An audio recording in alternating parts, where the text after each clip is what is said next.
Good morning everyone, welcome back to my channel to a new blog. আশা করি তোমরা সবাই খুব ভালো আছো। কার্তিক পুজো গেল কালকে। তোমরা কে কে কার্তিক পুজোতে কেমন কেমন কাটালে, মানে কারোর বাড়িতে কি কার্তিক পড়লো সেটা অবশ্যই কমেন্ট সেকশনে জানিও। আর আমাদের তো মানে একটা ধামাকেদার ব্যাপার হয়েছে, বাট সেই পুরো ব্যাপারটা তোমাদের ব্লগে আমি দেখাতে পারবো না, কারণ সেই মুহূর্তে ভিডিও বানানোই হয়নি। তো যাই হোক, মানে কি বলবো, কার্তিক ফেলা মানে আমি থাকি এক জায়গায় এক প্রান্তে, আমার বোন থাকে আর এক প্রান্তে। তো এই প্রান্ত থেকে সেই প্রান্তে মানে লোকো মারফত কার্তিক আমি জোড়া কার্তিক ফেলেছি আমার বোনের বাড়িতে, আর একটা ফেলেছি হচ্ছে আমাদের পাশের বাড়ি কাকিমার বাড়িতে। এটা কিন্তু বেশ মজাদার ব্যাপার। কিন্তু হ্যাঁ, আমি ভেবেছিলাম যে সবাই ফুল মিষ্টি ফল দিয়ে পুজো দিলেই হয়ে যাবে, কারণ আমি কিছু লিখে দিইনি কাউকে যে এই করতে হবে সেই করতে হবে ওই করতে হবে, মানে এগুলো ঠিক জিনিস না। তো আমার মনে হচ্ছে এগুলো ঠিক জিনিস না, তো আমি কিছু লিখে দিইনি। যার যেরকম সামর্থ্য, যে যেরকম পারবে সে সেরকম করবে।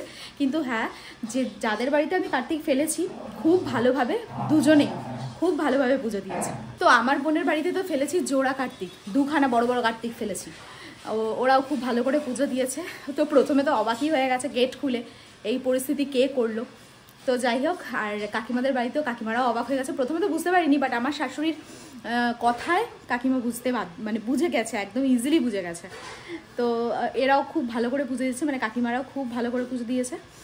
তো এই হচ্ছে ব্যাপার। এটা একটু মানে একটু মজা করা আর কি। আর মজার থেকেও বড় কথা, ভগবান তো আর মজার জিনিস নয়। যাদের নতুন, আমি যতদূর জানি যে যাদের নতুন বিয়ে টিয়ে হয় তাদের বাড়িতে কার্তিক ঠাকুর ফেলে। আর কাকিমাদের বাড়িতে ফেলেছি, মনে মনে একটু ভয় ছিল, কারণ কাকুর একটু শরীরটা খারাপ আছে।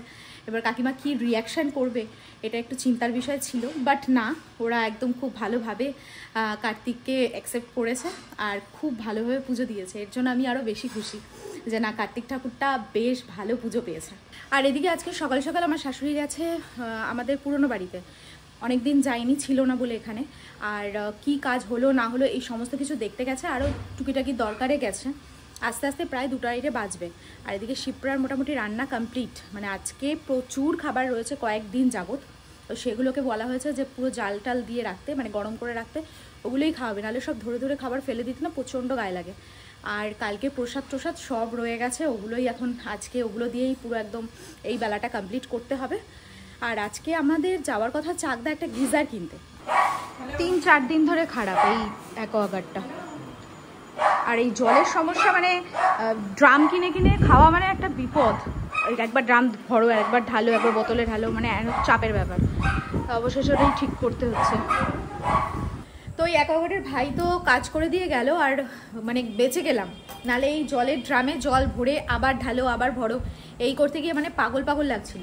আর যে কদিন এই ড্রাম ইউজ হয়েছে সে কদিন মানুষজন মানে বেশি জল খেয়েছে, 2 মিনিট অন্তর অন্তরই মানে বোতলের জল শেষ। তো এদিকে রান্নাবাড়ি তো আজকে সেরকম কিছুই হয়নি, কারণ প্রচুর রান্না স্টকে ছিল, মানে এত পরিমাণে স্টকে ছিল সেগুলো আর খাওয়াই হচ্ছে না। আর এত খাবার নষ্ট করা ভীষণই বাজে লাগে। তো সেই সবগুলোই দিয়েই আজকে এই বেলাটা করব ভেবেছি। সব কিছু আছে, মাছ আছে, মানে মাছ 2-3 রকমের আছে, চিকেন আছে, তারপরে আবার ওই কালকে কাকিমা দিয়েছিল প্রসাদ, ওই প্রসাদগুলোও কিছু রয়েছে। সব কিছু দিয়ে মিলিয়ে মিশিয়ে আজকে খাওয়া দাওয়া হবে। তো এদিকে কাজকর্ম করে আর লাটু ছোটুদের খেতে দিয়ে এখন যাচ্ছি হচ্ছে গিজার নিয়ে আসতে। এই যারেকজন চলে এসছে দোকান থেকে। ভেবেছিলাম আজকে আর যাওয়া হবে না, বাট বলছে যখন যাই গিয়ে নিয়ে আসি। আর এই জিনিসটা এত পরিমাণে দরকার।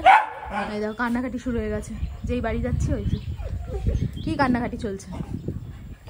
কি চাই? কিছু না, এই তো বলছিলি কত কিছু চাই। কি চাই? কিচ্ছু চাই না, আমি আনতে পারবোই না। মুখ হাড়ি করার কিচ্ছু নেই আমার, নিউ তো মুখ হাড়ি করে না।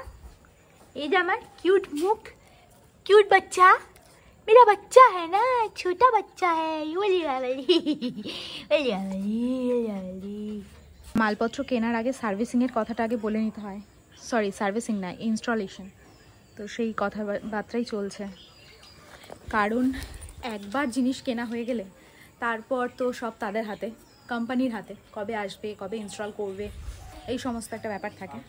তো যাই হোক, আগে জিনিসটা কিনে নিয়ে আসি। এর সামনে এদেরকে দেখে, বন্ধুদের দেখে কোথায় একটু সহানুভূতি জাগাবে তা না, ওদের দেখে দেখো সোজা চলে গেল ঘরে। আর ওদের অবস্থাটা দেখো, ওরা ভাবছে কি দোষ করলাম আমরা। শীতকালে এই একটা প্রবলেম, বেরোলাম বটে বাট যখন ফিরবো সব কাজকর্ম করে তখন অলরেডি সূর্যি মামা টাটা করে বাড়ি আর অন্ধকার হয়ে যায়। আর গরমকালে সেটা হয় না, আবার গরমকালে বেরোলে পরে তখন সমস্যা হয়, মানে গরমে তো মারাত্মক কন্ডিশন। তো যাই হোক, যাই আগে জিনিসটা তাড়াতাড়ি করে কিনে নিই।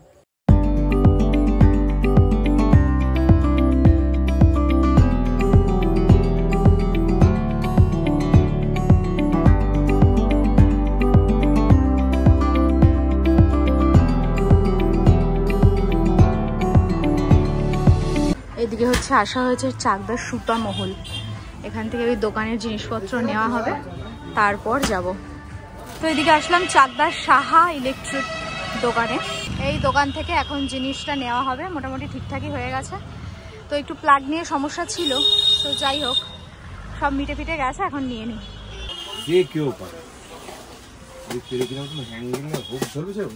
কালারটাও ভালোই হয়েছে।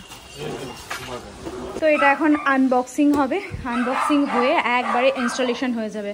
মানে এখন বাজে সন্ধ্যে 6:30, তো 6:30তেই মানে মানে বিকেলের মধ্যে, মানে কালকে সকালে স্নানের সময় গরম জল এটার থেকেই পাবো আমরা। এখন কাজ চলছে।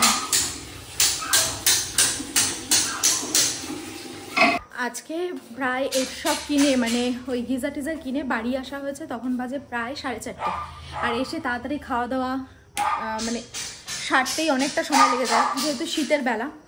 তারপরে একটুখানি জাস্ট পাওয়ার ন্যাপ নিলাম 5-10 মিনিট, নিয়ে তাড়াতাড়ি করে উঠে পড়েছি। চতুর্দিক থেকে ফোন, এক তো লাটুর ডক্টর ফোন করছে, আর 2 নম্বর হচ্ছে আমাদের যে গিজারটা কেনা হলো ওটা ইনস্টলিং আজকেই হবে, তো সেখান থেকে মিস্ত্রি দাদা ফোন করছে। তো সন্ধ্যা দিতে দিতে ওই ইনস্টলিংয়ের জন্য লোক চলেও এসেছে। এদিকে কাজ করতে করতে ওই ভাই গেল দোকানে।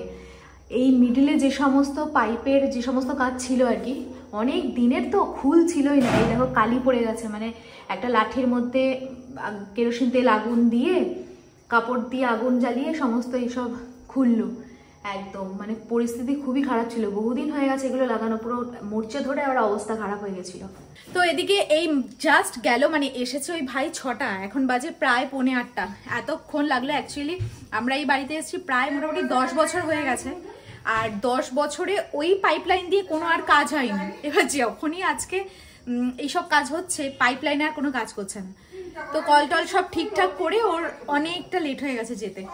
আর আমি এদিকে আজকে রাত্রে রান্না করব যেগুলো, তো সেগুলো এখন ঠিকঠাক করে গুছিয়ে নিয়েছি। তো এদিকে আজকে যেহেতু রাত্রে রান্নাবাড়ি সেরকম কিছু নেই, মানে সকালে রান্নাবাড়ি সব কমপ্লিট।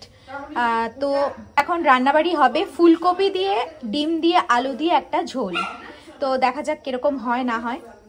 তো এদিকে একদম মশলা টশলা কষিয়ে ফুলকপি আলু সব দিয়ে দিয়েছি, আর এই সাইডে ডিম ভেজে রাখা রয়েছে। এটা কষে আসলে জল দিয়ে ফুটিয়ে তারপর ডিমটা দিয়ে দেবো। তো এদিকে হচ্ছে রাত্রের রান্না মোটামুটি কমপ্লিট, মোটামুটি না পুরোটাই কমপ্লিট, এখন সবাইকে খেতে দেওয়ার পালা।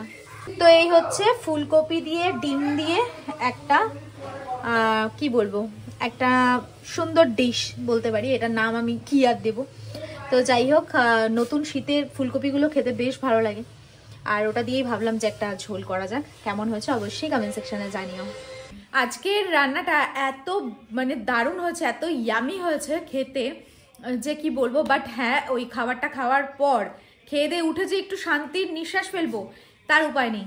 ওই যে দাদা এসেছিল, দাদা তো না ভাই, যে এসেছিল গিজারের পয়েন্ট করতে, তো সে একবারে কি গন্ডগোল করে রেখে গেছে। সারা বাড়িতে এখন জল ছাড়া থাকতে হবে আমাদের, মানে ট্যাঙ্কিতে জল আছে বাট কোনো বাথরুম বলো, কোনো বেসিন সিন কোথাও জল নেই, মানে কল ছাড়লে জল আর বেরোচ্ছে না, অথচ মোটর পুরো ভর্তি। তো এবার কালকে 7 সকালে মানে আর এক দাদা আছে যে হচ্ছে এইসব কাজ করে, মানে কলের কাজ করে, তাকে তো না ডাকলেই নয়। তো যাই হোক, এখন এই মানে রাতটুকু এই জল ছাড়াই থাকতে হবে। মানে জল ছাড়া মানে কি, মানে খুবই অসুবিধা। একটুখানি কাজ করলেও তো হাত ধুতে গিয়ে বেসিনে যাওয়া হচ্ছে, মানে এত বিরক্তি লাগছে। আর আমি গেছিলাম ছাদে এক্ষুনি, বাট আমি বুঝতে পারলাম না যে কোথা থেকে কি করে গেছে। তো আর কি, যাই হোক আজকের ব্লগটা তাহলে আমি এখানেই শেষ করছি। দেখা হচ্ছে নেক্সট ব্লগে। ততক্ষণের জন্য খুব ভালো থেকো, সুস্থ থেকো, আর অবশ্যই ভিটামিনটার সাথে থেকো। সো চলো আজকের মতো tata, bye and good night.